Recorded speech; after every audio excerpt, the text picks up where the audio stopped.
কাছ থেকে গুলি করা হয়, চোখের সামনে আমার মা বাচ্চাটা কাঁপতে কাঁপতে কাঁপতে কাঁপতে মরে যাচ্ছে। এইরকম মায়েদের মৃত্যু ঘটছে সেখানে, সন্তানদের মৃত্যু ঘটছে সেখানে। 3 লক্ষ মানুষ যদি 22 লক্ষের মধ্যে মরে, বাংলাদেশে সেই হিসাব করুন তো দেখি। বাংলাদেশে যদি 2 কোটি মানুষকে হত্যা করা হয়, বাংলাদেশের অবস্থাটা কি হবে?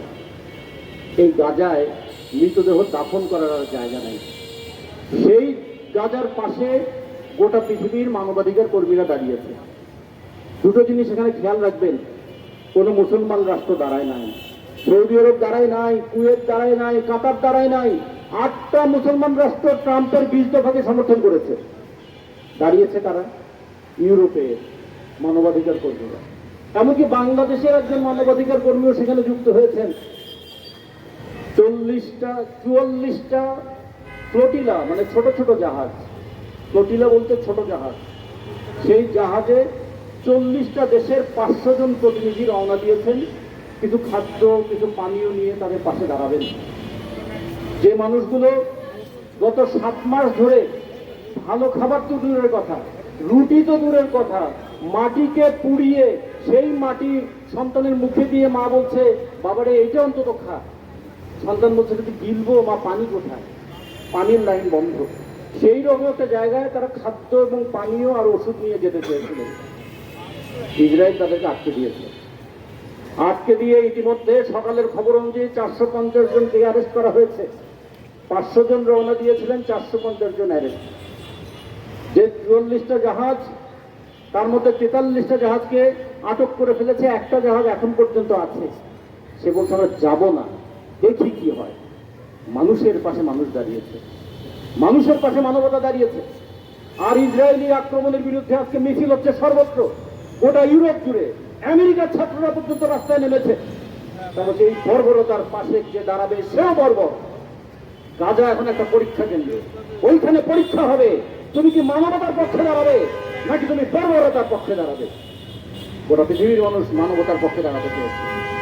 আমরাও বাংলাদেশের শ্রমিকরা আমরা জানি না খেয়ে থাকার কষ্ট কি। যখন মজুরি পায় না শ্রমিক, 3 বেলার পরিবর্তে 1 বেলা খায়, সে বোঝে না খাওয়ার কষ্ট কি।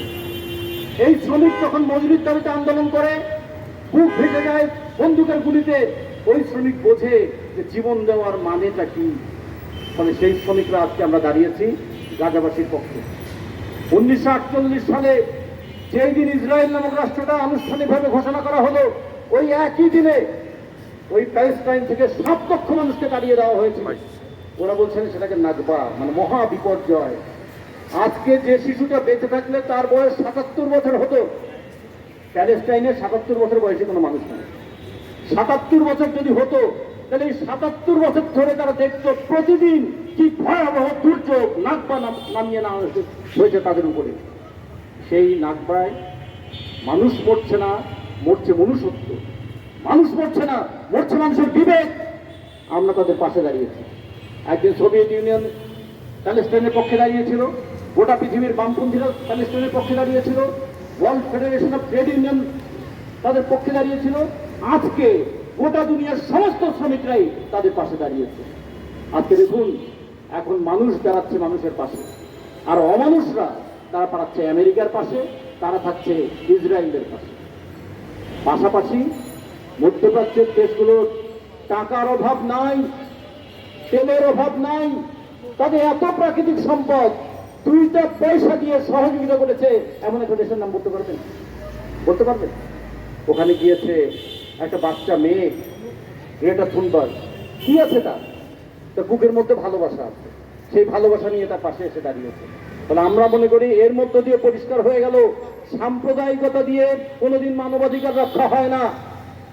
এর মধ্য দিয়ে ইসরায়েলি জায়নবাদ যেমন প্যালেস্টাইনের জনগণের উপর নিপীড়ন চালাচ্ছে, ইসরায়েলি জায়নবাদ আবার ইসরায়েলের বামপন্থীদের উপর নিপীড়ন চালাচ্ছে। আপনারা শুনেছেন, ইসরায়েলের পার্লামেন্ট থেকে কমিউনিস্ট সদস্য সে পদত্যাগ করেছে যে যে রাষ্ট্রে এমন করে নিপীড়ন চালায় সেই রাষ্ট্রের পার্লামেন্টে আমি থাকতে পারি না।